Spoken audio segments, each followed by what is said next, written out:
बात महाराष्ट्र के अहमदनगर के साईं बाबा शिरडी में मौजूद साईं बाबा के मंदिर से की है। प्रधानमंत्री मंदिर परिसर में मौजूद हैं। मंदिर परिसर में पूजा दर्शन के लिए प्रधानमंत्री पहुंच चुके हैं। वह मंदिर में नए दर्शन कतार परिसर का भी उद्घाटन करेंगे।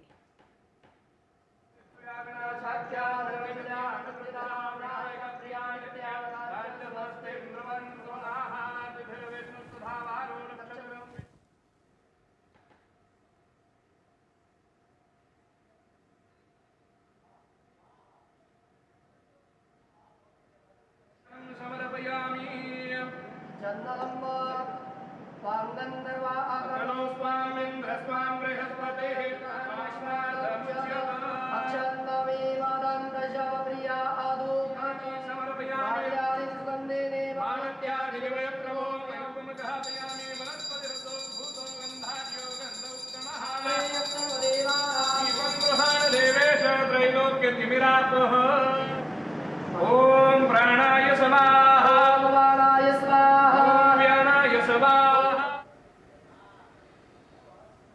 शिरडी महाराष्ट्र के मशहूर धार्मिक स्थलों में से एक है। हर साल यहाँ लाखों लोग बाबा के दर्शन के लिए पहुँचते हैं। हम जानते हैं कि गुरुवार का दिन शिरडी के साईं बाबा का दिन कहा जाता है और आज इस शुभ दिन पर प्रधानमंत्री नरेंद्र मोदी साईं बाबा मंदिर पहुँचे हैं।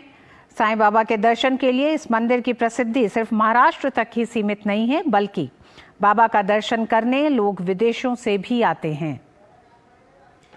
अनुज हमारे साथ जुड़ गए हैं। अनुज, आज शिरडी और शिरडी के आसपास के इलाकों के लिए बेहद अहम दिन है। प्रधानमंत्री पूजा अर्चना करने के बाद जिस तरह से विकास परियोजनाओं का उद्घाटन और शिलान्यास करने जा रहे हैं। देखिए ऋतु, आज शिरडी के हिसाब से अगर हम बात करें तो एक बड़ा दिन इसलिए है क्योंकि आज यहाँ कई हजार करोड़ की जो परियोजनाएं हैं वो इस इलाके के लिए प्रधानमंत्री नरेंद्र मोदी आज यहाँ की जनता को सौंपने जा रहे हैं। और दूसरी सबसे बड़ी बात है जो आपने अभी तस्वीरों के माध्यम से देखा कि प्रधानमंत्री आज श्री बाई बाबा जो संस्थान ट्रस्ट है वहां पर आए और यहाँ साईं बाबा के दर्शन उन्होंने किए, पूजा अर्चना की। और उसके बाद जो एक सबसे बड़ा साईं बाबा ट्रस्ट के लिए आज दिन है वो इसलिए है क्योंकि इस परिसर का जो नवनिर्माण हुआ है, जो एक नई इमारत बनकर तैयारी हुई है, उसका भी उद्घाटन करेंगे। और इसके पीछे जो सबसे बड़ा मकसद रहा है ऋतु, वो ये रहा है कि यहाँ पर जो दर्शनालु हैं, श्रद्धालु हैं, उनकी संख्या कई ऐसे अवसरों पर बढ़ती है, जैसे रामनवमी का दिन है या बृहस्पतिवार के दिन है, यहाँ पर काफी संख्या बढ़ जाती है। ऐसे में लोगों को जो सड़कों पर जो लंबी लंबी लाइन लगती हैं उन पर ना लगना पड़े। यहाँ पर वातानुकूलित एक कॉम्प्लेक्स बनाया गया है, लोग वहां पर अपनी बारी का इंतजार कर सकते हैं। तो आज श्रद्धालुओं को एक सबसे बड़ी सौगात इस नई इमारत के रूप में मिलेगी। दूसरी जो सबसे बड़ी बात है, प्रधानमंत्री यहीं पर जो शिरडी गांव के जो बच्चे हैं, आसपास के बच्चे हैं, उनके लिए एक शिक्षण संस्थान भी यहां लगातार चल रहा है। उसके लिए भी एक नई कॉम्प्लेक्स, एक नई इमारत का उद्घाटन प्रधानमंत्री नरेंद्र मोदी यहां पर करेंगे। तो कुल मिलाकर हम कह सकते हैं कि जिस तरीके से प्रधानमंत्री का लगातार फोकस रहा है कि पर्यटन को बढ़ावा मिले, धार्मिक पर्यटन को अगर बढ़ावा मिलता है तो हम जानते हैं कि उस इलाके के अंदर डेवलपमेंट के कार्य होते हैं, विकास के कार्य होते हैं, लोगों को रोजगार मिलता है। प्रधानमंत्री जब भी किसी सरकारी परियोजनाओं को उस इलाके के लेकर जाते हैं तो हमने इस बात को देखा है कि जो वहां के जो धार्मिक जो मंदिर हैं उनका वो एक तरीके से पुनर्निर्माण लगातार कराते रहे हैं। और शिरडी साईं बाबा मंदिर का भी यहाँ पर नए कॉम्प्लेक्स बने हैं। तो निश्चित तौर पर जब श्रद्धालुओं की संख्या किसी इलाके के बढ़ती है तो उस इलाके का विकास होता है, पर्यटन बढ़ता है, तो उस इलाके के आधारभूत ढांचे को मजबूती मिलती है। और यही प्रधानमंत्री नरेंद्र मोदी का शुरू से ही लक्ष्य रहा है, चाहे वो देश के कोने कोने का कोई भी हिस्सा हो। तो आज हम कह सकते हैं शिरडी और शिरडी जिले के आसपास के जितने भी इलाके हैं उनको कई बड़ी सौगातें मिलेंगी। जो ग्रामीण इलाके हैं उनको सड़कों से जोड़ने की परियोजनाएं हैं, किसानों के लिए एक इसके बाद जो प्रधानमंत्री नरेंद्र मोदी का कार्यक्रम है वो एक डैम है, उसका आज भूमि पूजन होगा। और वहीं से जो एक कैनाल है, नहर है, उसका उद्घाटन होगा। इससे वहां के जो हजारों लाखों किसान हैं उनको सिंचाई की अच्छी व्यवस्था मिलेगी। और कुछ तो ऐसे भी इलाके हैं, गांव हैं, जहां तक पीने के पानी की अच्छी व्यवस्था नहीं थी, भी आज वो पानी की पीने की अच्छी व्यवस्था वहां के लोगों को मिलने जा रही है। रेल यातायात की बात करें, उसमें भी एक नई लाइन का उद्घाटन होगा। और हम तो ऋतु इस बात को जानते हैं कि पहले शिरडी में अगर कोई लोग रेल से आता था तो उसको यहाँ से 30 किलोमीटर के आसपास दूर उतरना होता था, लेकिन अब ऐसा नहीं होता है, सीधी रेल शिरडी के अंदर आती है।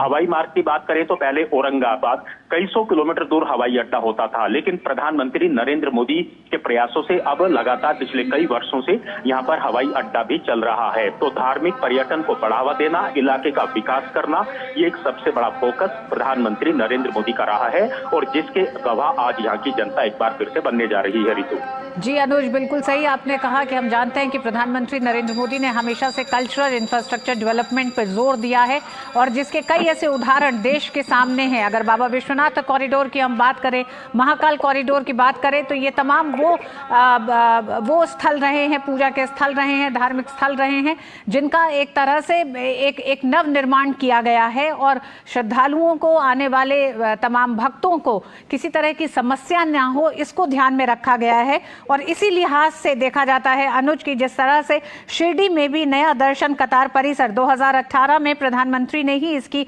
आधारशिला रखी थी और आज प्रधानमंत्री इसकी शुरुआत करने जा रहे हैं। तो प्रधानमंत्री का लगातार जो कहना है कि उनके कार्यकाल में कुछ ऐसी योजनाएं, परियोजनाएं जिनकी शुरुआत हुई, जिनका शिलान्यास हुआ और उनका उद्घाटन भी उन्हीं के कार्यकाल में होता रहा है। क्योंकि हम जानते हैं कि नीलवंड बांध जिसकी बात हो रही है, जिसे लेकर भी आज एक पूरी नहर के नेटवर्क की शुरुआत प्रधानमंत्री अब से थोड़ी देर के बाद करेंगे। कितना सालों तक लोगों को, इन गांवों को, करीब 180 से ज्यादा गांव हैं जिन्हें लंबा इंतजार करना पड़ा है। बिल्कुल ऋतु, आपने बिल्कुल सही कहा, क्योंकि काफी लंबे अरसे के बाद जब लोगों को सुविधाएं मिलती हैं तो निश्चित तौर पर उनके लिए, उनके इलाके के लिए एक नया जन्म होता है, हम इस बात को कह सकते हैं। और पीने के पानी की व्यवस्था तो ऐसी बात है जो जीवन के लिए एक आधारभूत जरूरत है और ऐसे में प्रधानमंत्री ने कई कार्यक्रम चलाए हैं, चाहे घर घर जल नल की बात चलाई हो, सिंचाई की व्यवस्था की बात की हो। ये इस तरह की बातें हैं जो प्रधानमंत्री सीधे जो लोगों की जो समस्याएं हैं, जो निचले पायदान के लोग हैं, उनकी बातों को जब प्रधानमंत्री लगातार उनके इलाकों तक पहुंचाते हैं तो ये उनके लिए एक बड़ी बात होती है। तो निश्चित तौर पर ये महाराष्ट्र के ऐसे इलाके हैं, हमने तो ऋतु ऐसे भी दिन देखे हैं जब महाराष्ट्र के अंदर, विदर्भ ही नहीं बाकी कुछ ऐसे भी इलाके हुआ करते थे जहां पानी की पीने की समस्याएं मीडिया की हेडलाइन बना करती थी, अखबारों की हेडलाइन बना करती थी। किसान के लिए सिंचाई के पानी की कोई व्यवस्था नहीं होती थी। ये सिर्फ अब महाराष्ट्र नहीं बल्कि पूरे देश के गांवों तक, अलग अलग इलाकों तक, तहसील ब्लॉक स्तर तक, गांवों तक अब ये सारी सुविधाएं पहुंच रही हैं। और आज इस वजह से हम इस बात को कह सकते हैं कि निश्चित तौर पर प्रधानमंत्री को लोग जो सुनने के लिए और देखने के लिए जो हजारों लाखों की संख्या में लोग आते हैं, वो एक विश्वास के साथ आते हैं। उन्हें इस बात का विश्वास होता है कि यहाँ आज देश के प्रधानमंत्री नहीं आ रही हैं, बल्कि उनकी आशाएं और उनका जो विश्वास था वो यहाँ तक पहुंच रहा है। तो निश्चित तौर पर ऋतु, आज प्रधानमंत्री जब महाराष्ट्र के इस इलाके में है तो हमने शिरडी साईं बाबा का जो बाहर का परिसर है, यहाँ पर हजारों की संख्या में लोग यहाँ पर उनका अभिवादन करने के लिए खड़े थे। अभी वो टाइम जो भूमि पूजन करेंगे वहां जाएंगे और एक 3 बजे के आसपास एक बड़ी लाखों की जनसंख्या की एक जनसभा को भी संबोधित करेंगे। जी अनुज, क्योंकि आप अनुज वहां पे मौजूद हैं, नया दर्शन कतार परिसर है, ये किस तरह से श्रद्धालुओं को और ज्यादा सुविधा देगा? क्योंकि कई ऐसी सुविधाएं इसमें शामिल की गई हैं जो आज अत्याधुनिक तौर पर, यानी कि टेक्नोलॉजी के इस्तेमाल से अब श्रद्धालुओं को यहाँ पहुंचने के बाद किसी तरह की कोई समस्या नहीं होगी। एक बड़ी संख्या में लोग यहाँ पे एकत्रित हो सकते हैं। हम इसलिए भी बताना चाहते हैं क्योंकि शिरडी के साईं बाबा के श्रद्धालु सिर्फ देश तक ही सीमित नहीं है, विदेशों से भी लोग आते हैं दर्शन के लिए। तो लोगों को ये पता चले कि किस तरह से शिरडी का साईं बाबा मंदिर अब आने वाले समय में पूरी तरह बदल जाएगा इस नए परिसर के जुड़ने के साथ।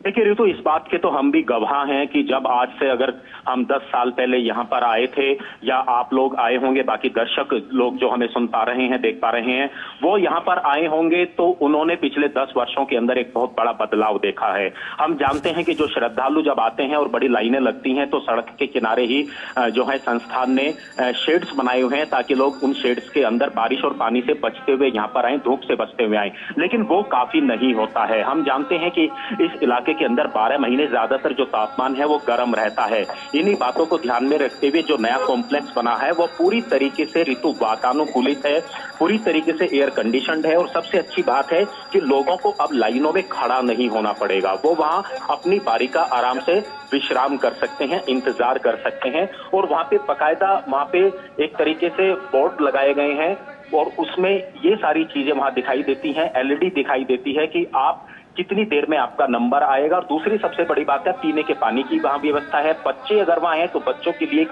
अलग से इलाका है जो बच्चे वहां पर अपना विश्राम कर सकते हैं। तो बैठने की, बुजुर्गों के लिए, दिव्यांगों के लिए बैठने की व्यवस्था है। तो जो आज के समय में की जरूरतें हैं, जब भी देखिए कोई भी नव निर्माण किसी परिसर का होता है तो इन बातों को ध्यान में रखा जाता है कि आज की जो जरूरतें हैं उस जरूरत के हिसाब से वो नव निर्माण हो। और ये जो परिसर के अंदर नव निर्माण हुआ है, चाहे वो शिक्षण संस्थान का कॉम्प्लेक्स हो या ये जो लंबी कतारें हैं उन गौशालाओं के लिए हो, तो निश्चित तौर पर ये काफी राहत और सुकून श्रद्धालुओं को देगा। हम तो आज सुबह जब ऋतु श्रद्धालुओं से बात कर रहे थे तो उन्होंने कहा कि हम आज से जब 5 साल पहले आए थे उसके बाद से पूरा नजारा बदला हुआ है। हम जानते हैं कि जब यहाँ पर जो 100वां शताब्दीवा जो समाधि जो उपलक्ष्य यहाँ पर मनाया गया था, उत्सव यहाँ पर मनाया गया था, उसमें प्रधानमंत्री नरेंद्र मोदी ही वर्ष 2018 में यहाँ पर आए थे और ये जो नए कॉम्प्लेक्स बने हैं इनका भूमि पूजन उन्होंने किया था। आज 5 वर्ष के बाद प्रधानमंत्री उनका उद्घाटन कर रहे हैं। ये एक सबसे बड़ा उदाहरण, नीति और नियत अच्छी हो तो समयबद्ध तरीके से किस तरीके से कार्य किया जा सकता है। इस चर्चा की हमने जो है यहाँ पर हमने बातें सुनी है, लोग इस बात की चर्चाएं कर रहे थे और आपने जिस तरीके से कहा सिर्फ भारतवर्ष से नहीं बल्कि दुनिया भर के लोग, पर्यटक यहाँ पर आते हैं, श्रद्धालु यहाँ पर आते हैं, तो उनको भी लगता है कि जब वो अपने भारत वापस देश